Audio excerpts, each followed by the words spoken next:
Can I tell you a story? I wish you would. I had a job while Chaim was in the Army for the Office of War Information. I was a research person, and it was my job to provide information to 12 writers, important writers, who were of foreign background and who went back to their countries and gave information. But initially, I heard all this stuff. I had to read 5 newspapers a day and use a teletype machine. And my husband was overseas. So part of it was interesting because I met the world in a way. But I worked very hard because I was part of the war effort in a way. This is Tanya Plutzik. Here she is reading a letter from her husband and poet, Chaim Plutzik. Chaim wrote to Tanya as he served in the United States Army during World War II. During that time period, letters were the only form of communication to and from the front lines. There were no tweets to be read or videos that went viral. A soldier couldn't just update his status via Facebook. War comes in different shapes and sizes, with various rhymes and reasons. But regardless of the motives, all wars certainly accomplish one thing: forever changing the lives of those involved. All veterans deserve respect and honor for selflessly offering their lives when their country calls upon them. And though at times what their country calls upon them for may be in question, the honor they deserve should never fall before the same inquiry. This past November, the Lennon Bus set out to honor our veterans. Employing the same technologies that allow soldiers to stay in better touch with their loved ones, we wish to create a digital quilt to cover our veterans with a variety of thank you and thinking of yous. Okay, so are we ready? Wait. So let me get this straight. You're a producer on the Lennon Bus. That went to Miami. To work with students. Right. To honor veterans. Veterans of war. Yes, that would make sense. On the Lennon Bus. Yes. The John Lennon Educational Tour Bus. Yes. The Give Peace a Chance John Lennon. That would be him. The War is Over If You Want It John Lennon. Yes, he would also have that song credit.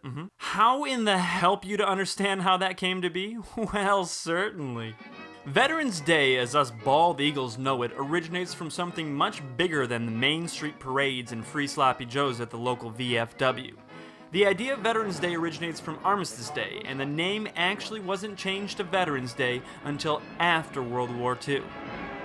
There was to be no more war in their time or their children's time.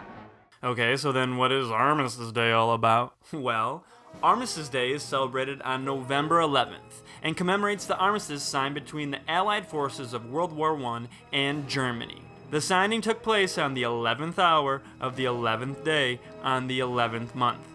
That's November 11th. The US calls it Veterans Day. The British Commonwealth of Nations call it Remembrance Day. France knows it as Armistice Day. Belgium calls it the Day of Peace in Flanders Fields. In many parts of the world, people take a 2-minute moment of silence at 11 a.m. on this day as a sign of respect for the roughly 20 million people who died during the war. In that regard, one could certainly say this was the first time the world set aside a moment to imagine peace. So with that cleared up, let me explain something else here.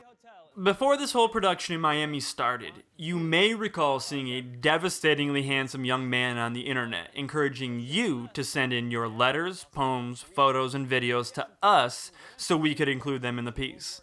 Well, boy, did that happen. We received and created a ton of content. Too much content to include everything in this piece. So here's what we did.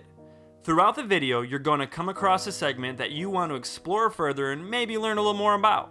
Maybe you want to hear the full interview of a certain veteran, or maybe you want to hear Tanya Plutzik read aloud one of Chaim's poems. So let's rewind it back to the beginning when Tanya was talking about her wartime effort and her communications with Chaim. Let's say you're digging this and you want to hear more. Well then just click on Chaim's letters and you'll be taken to the extended segment of Tanya reading Chaim's letters and poems. This one is quite different, but I think you'll find it interesting.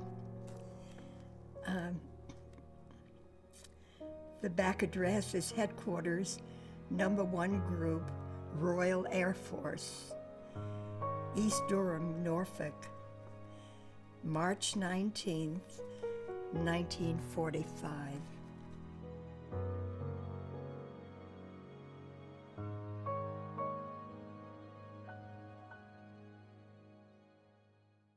On Wednesday, November 4th, the Lennon Bus pulled up to Miami Beach Senior High School. The mission was to kick off the week with a group of kids doing what the Lennon Bus does best, creating a music video in a day. These students were part of Miami Beach Senior High School's rock ensemble, and they certainly did rock. They came prepared with an arsenal of songs that they perform and practice on the regular. But after spending the morning discussing the scope of the project and the potential of their contribution, the students wanted to write something original. They wanted to reach out to veterans with their own voice and tell them thank you for their service and protection, and they hope they all returned home safely. Check out this link to see the students' music video and day of production on board the Lennon Bus.